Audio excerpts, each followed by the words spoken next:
Do pool filters need a pressure gauge? They really do. I mean, pressure gauges break really easily, and that's why a lot of people will be asking this question because they've noticed theirs is broken, or maybe they've replaced it a couple of times already. Do I really need this thing? The answer is yes, you really do.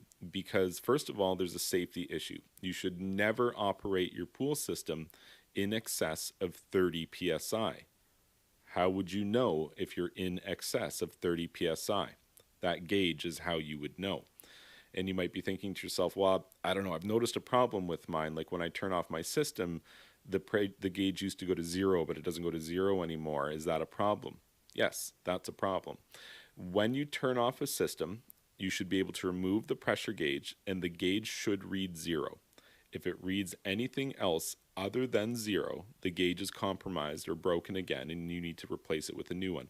Fortunately, they're not very expensive to buy. So, what is the function of this thing anyway, aside from that maximum pressure that you're not supposed to exceed? The gauge is how you know when your filter is dirty.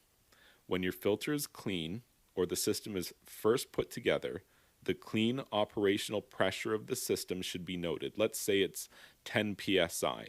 So, what you would want to note is the point at which the pressure has increased 7 to 10 psi above your clean operational pressure.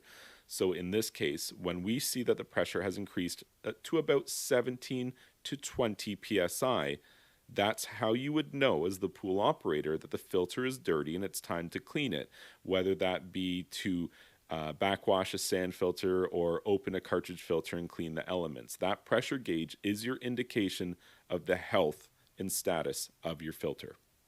If you found this information helpful, please be sure to like this video and subscribe to my YouTube channel. And you can check out my website, swimmingpoolsteve.com.